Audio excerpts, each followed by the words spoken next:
a huge priority to make sure that I actually have a pulse, or I have people that are going to have a pulse on what's actually happening within your team. Because otherwise, it's in one of these lagging indicators where people either voting with their feet and leaving the company, or you have pockets of disconnect or silos within your organizations that you should have got rooted out probably 6 months ago. You're listening to Brainwork Framework, a business and marketing podcast brought to you by focus-biz.com. With us today is Kim Nakamaru. She's the general counsel, but oversees many functions of Relativity Space.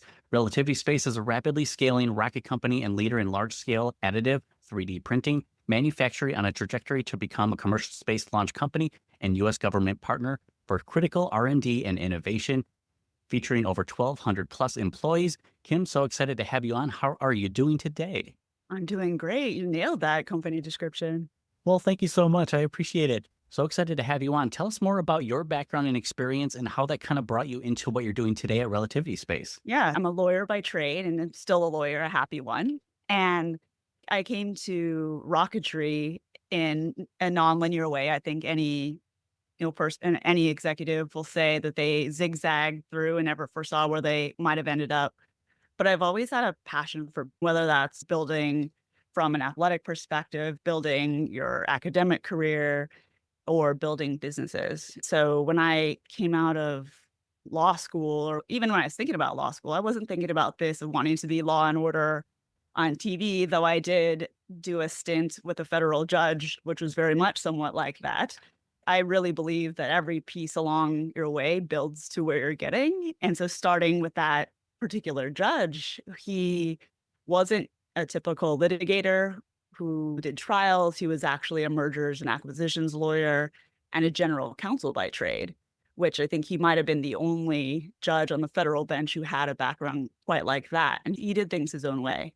So I would credit his name's Judge Spencer Letts, with really kind of teaching me that things don't have to be traditional.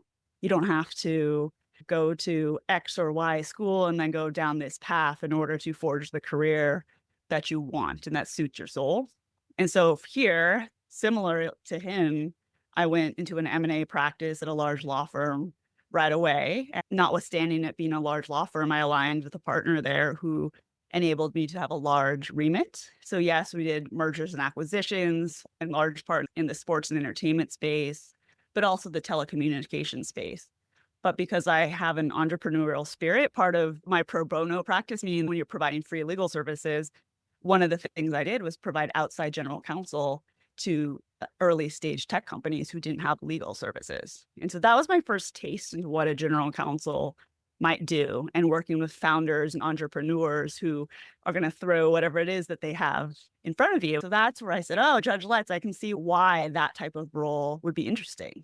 So when the opportunity presented itself 4 or 5 years into my tenure at the law firm to go into a company, that's when I took my first step into a broad-based director of corporate role at a company called Global Eagle Entertainment, which is a public company here in LA, to learn all aspects of a global business.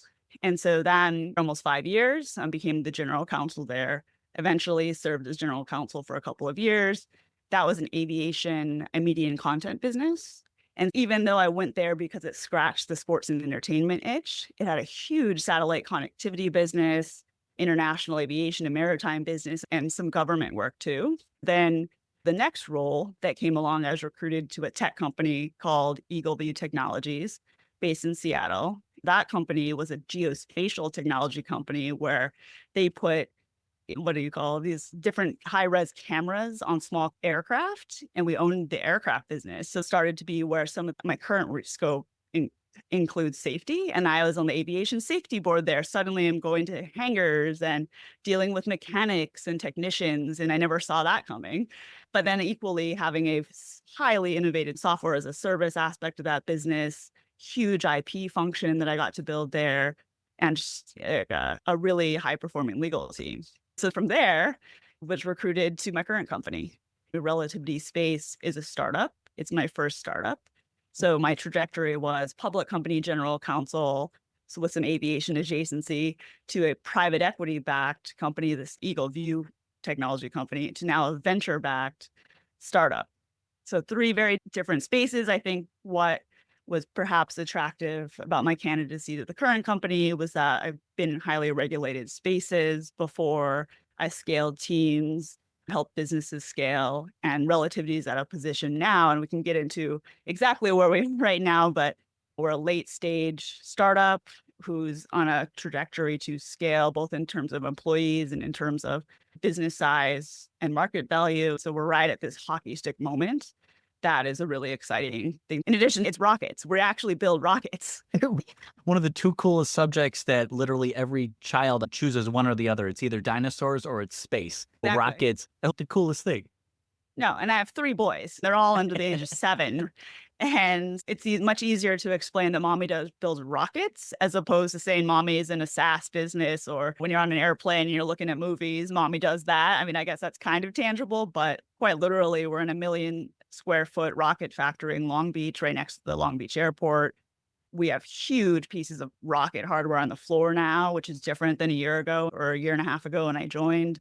I traveled to our NASA Stennis, Mississippi site, which is where we test our engines and big fire trenches, test stands. There are multiple stories. You're on the bayou there. We'll be shipping our rocket or part of the rocket through the Panama Canal to get there. Then it'll get back on a ship from the bayou there and get over to our launch site in Cape Canaveral. At Cape Canaveral, we're building our pad from scratch. You can't just use a pad for any old rocket. You fit the pad to the specs of what you are building. So though we've successfully launched a 3D printed rocket to space a couple of years ago, the new rocket we're building, which is called the Terran-R, is a much larger rocket. It's made specifically for this low Earth orbit satellite telecommunication type of customer. It's a beast. So the launch pad similarly is a beast. And my scope includes oversight of the environmental health and safety team, which has responsibility for the health and safety of the whole enterprise, in addition to just some whip smart environmental guys there who are making sure that when we launch the rocket, we are not harming things in the water and having to run simulations basically for things that have not been done before and having to prove to the government why they should give us a launch license for the directions that we want to launch our rocket. So it's a very engaging job. Yeah, a lot of regulations and pieces just to consider. I mean, just first to be in the type of work that you're doing and to credit you for your entrepreneurial spirit, because it's so true that many of us, we don't really know where we're going to end up, but we're willing to take new opportunities. If a door is going to open itself and we're willing to learn and apply ourselves, we can do these new jobs that are similar yet very different and grow our experience. And I think you're a great example of that. Just, hey, can I take these past skills and apply it to something new and continue learning? Yes. And I truly believe that great leadership transcends functions and companies. Yeah, when I first joined the company, see, our company is by and large, these are actual rocket engineers. And many of them have progressed quickly into their leadership roles. And I remember when I was hired just as the general counsel to do legal, within the first few weeks of my tenure came the opportunity to take on a few other functions. And the other one was being employee relations, which was formerly part of the human resources department. And I remember visiting the Stennis, Mississippi site, and a couple of our famous rocket scientists there who are high VP pluses in the company asked, like, what makes you think that you as a lawyer could run these other companies that are not in your scope? And I said, look, you don't have to be the subject matter expert to be an excellent leader. And I've seen that. And you don't have to be necessarily the best of that thing to be a great leader either. It's like, I've been the captain of the sports teams from the time I was small until I was through the end of college. And sure, it was because I was a great athlete in whatever sport that was. But you got to learn how to also lead when the chips are against you, or when you get kicked out of whatever boat I was in college, and you still are having to be the leader and being able to show teams what that looks like and how to succeed and define success differently and lead people of all different types. And also putting the right people against the right problems, right? I think that doesn't matter what function you're at. Like, your job as a leader is to empower your teams to do great work and help guide them to that North Star that you're getting towards. And for us, it's getting to our first launch as quickly as we can of this Terran-R rocket. Very cool. And I think a lot of business owners and leaders out there kind of struggle with building the right team and motivating them in the right way. Sometimes they fall into the trap of either trying to micromanage too much or they're just so hands off that they don't know what's happening in the day to day. That's what I loved about a lot of the topics that you wanted to cover is just leadership. How do we become better leaders? How does this kind of influence our team, our clients, and our company as a whole? What does it take to be this good leader? You said it's great just to be able to lead, but you don't have to be a subject matter expert. What are some of the qualities of leaders, and what do you think people are doing wrong right now in terms of leadership? Yeah, I think good leadership starts with understanding the chess pieces you have on the table. And whether it is that you're coming in fresh to a new company, as I've done a couple of times, to a team that didn't know what to expect from their new general counsel, or whether you're building a team outside of your domain expertise, you have to start fundamentally with understanding your leaders and their teams, because you shouldn't just stop at your direct reports. You often get the real from the people who are actually doing the work. So I make it quite a huge priority to make sure that I actually have a pulse, or I have people that are going to have a pulse on what's actually happening within your team. Because otherwise, it's one of these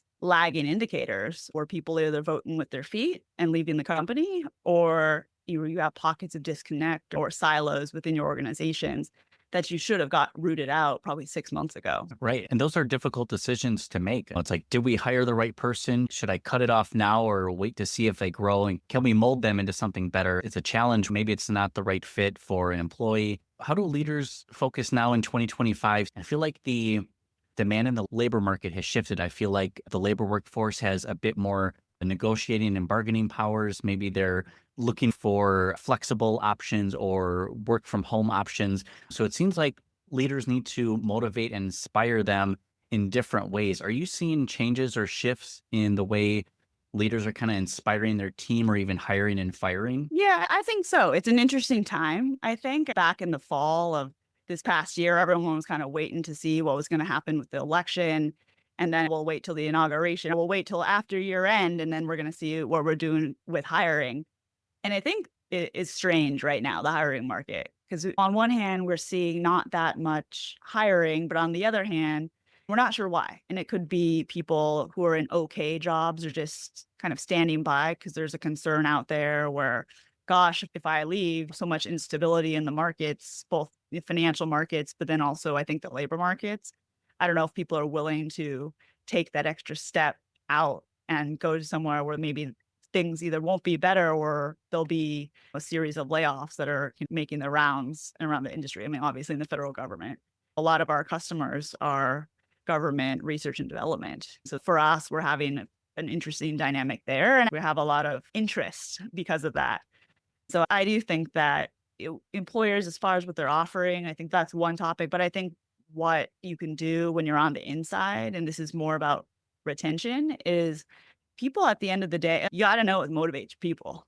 Like some people are indeed motivated by the financial package, but a lot of people are motivated. And I would say I'm one of these people that wants to be on a winning team, not only a winning team, whatever your functional team is, but a winning business. And right now, Relativity just this week announced the change of our CEO to the CEO of Google, Eric Schmidt, who talk about a winner. I really look forward to what that means for us as an executive team. And our founder, Tim Ellis, is still going to be with the company in his board capacity. And truth be told, he was a huge reason I wanted to join this company because I have a heart for founders. I love seeing the twists and turns of a business and working with founders and CEOs, helping them guide through uncertainty or how to best. If there's a crack to go through, I'm going to go find that crack for that guy. So that's been a lot of the journey with Tim, and he is just an inspirational human being who started the company on the back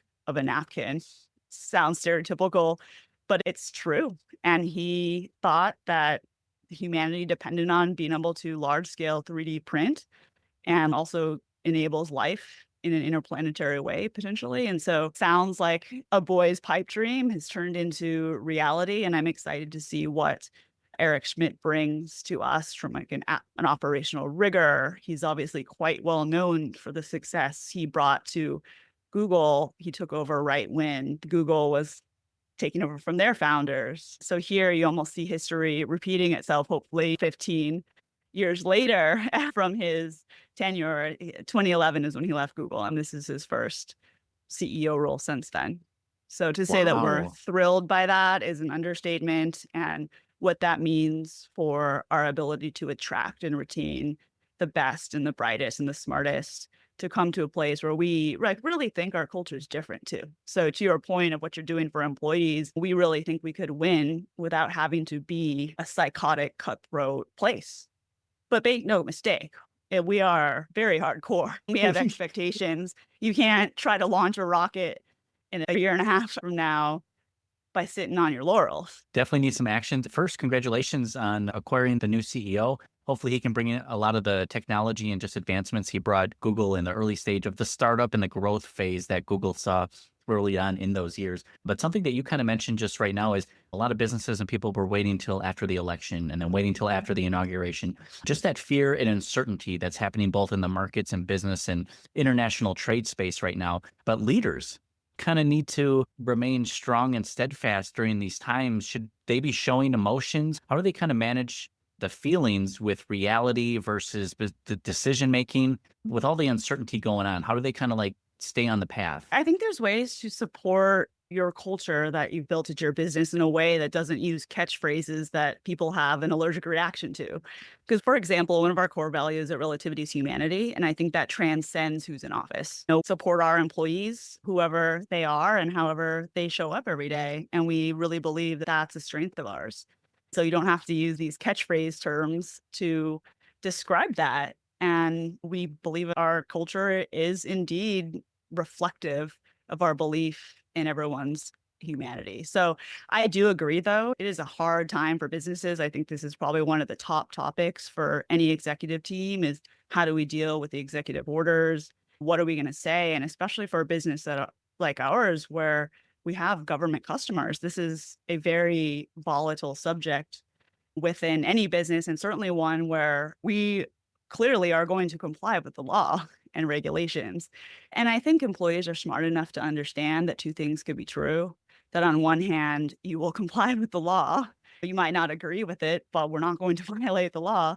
But you can also equally support your employees. And those two things don't have to be in conflict. Yes, I totally agree. And one thing I wanted to ask, because as you were talking about 3D printing rockets and shipping them across the ocean, a lot of ideas came to mind. So when I think of 3D printing, I'm thinking of that tabletop system, right? And it's got little thread and it's moving.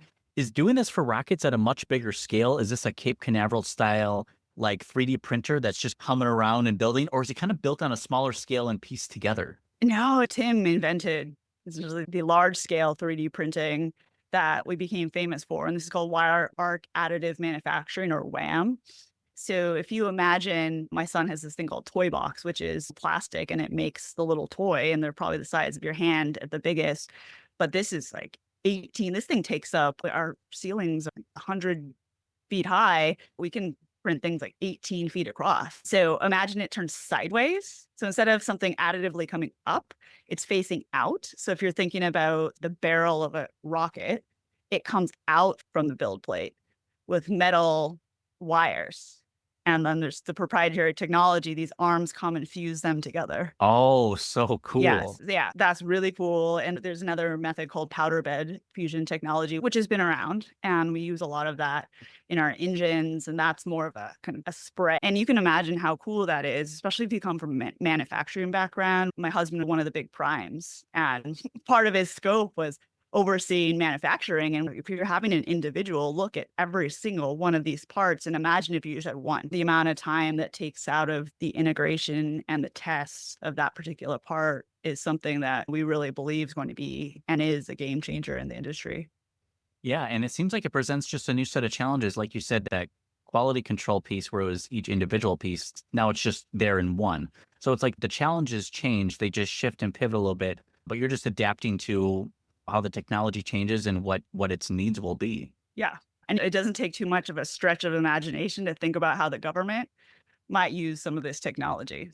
I mean, that's some of the things I can't talk about expressly, but the government is itching, right, to get to it with our business development teams across our site. We might be able to support for them in various of the three-letter agencies.